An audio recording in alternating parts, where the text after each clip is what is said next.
Hi, everyone. It is David and Andrew here from FTC. And in today's video, we will be discussing why you should have a P&I loan, i.e. principal and interest loan, versus an interest-only loan. This is a discussion point that was raised because I was at a property investor meetup last week, and I overheard someone adamantly telling people you have to have an interest-only loan. And I actually always hear this from other investors, mortgage brokers, buyers agents. They push interest-only loans and they're so evangelical about it. But I believe there is no right or wrong. It's just important to understand the pros and cons of both so that you can make the right decision.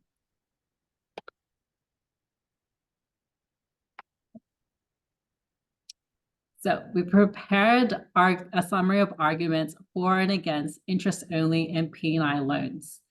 The main argument for interest-only loans is that it maximizes short-term cash flow, which is great when you're an aggressive investor who wants to utilize the extra cash to buy the next investment property or buy shares or other assets.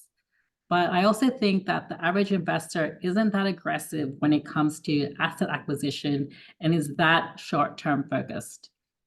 The arguments for interest-only loans is, of course, it is more expensive and you end up paying more interest. And eventually, when your repayments increase, there's this payment shock that occurs because you're going to have to adjust to this higher repayment amount. Many people say that, oh, you can just refinance and put it on another interest-only loan. But remember, there might be a refinance risk and you are unable to refinance your loan. Also, you could just be continuing to over leverage yourself and you really never build equity or your portfolio. The main, yeah. I just want to add to that point, Dave's point.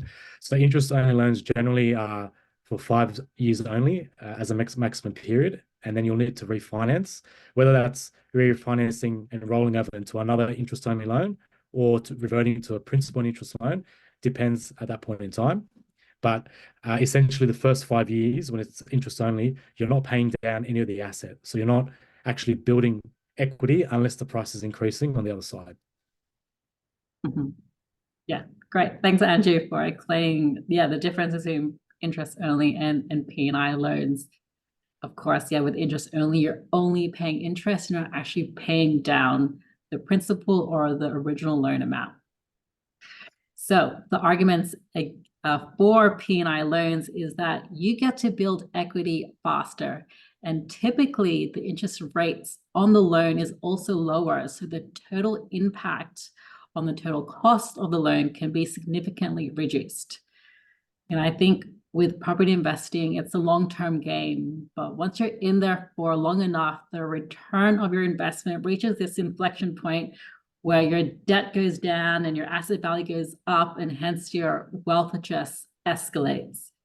I may seem a little biased towards P&I, but really I am agnostic. There's no right or wrong. It's just important to understand the pros and cons of each.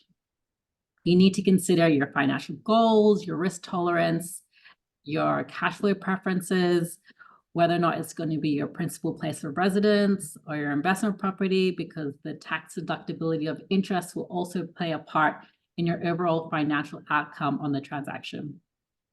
Mm-hmm. And just to add to that as well, so principal and interest loans, the actual component that pays off the capital is not actually tax deductible. So this is why you'll see a lot of experts in the field, they're sort of directing people more to interest-only loans because the full expense of the mortgage payment at the end of the month is fully deductible. Whereas if it's a P&I, the capital component, which is repaying the loan, isn't deductible. So, yeah, that's a very good point in terms of from a tax perspective.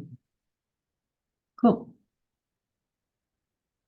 And finally, on this last slide, we have a numerical comparison between interest-only and P&I loans because we love to look at the numbers, don't we?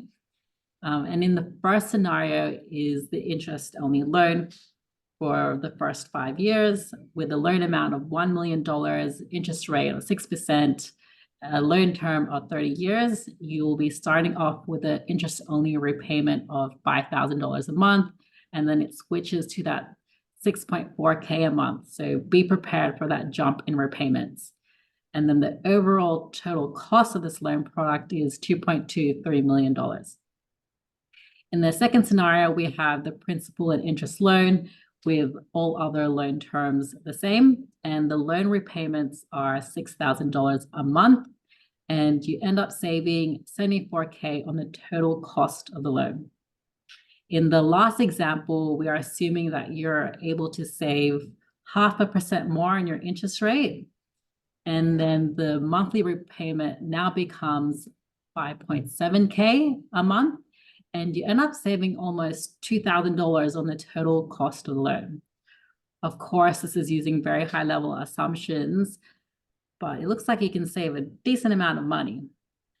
But perhaps the argument is that your investment property has 3x over this 30 years, so who cares about that 200K? And if it's an investment property and your strategy is negative gearing, then the post-tax savings won't be as great.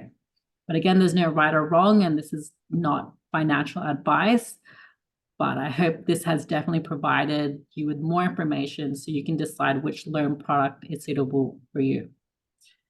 Andrew, any final thoughts?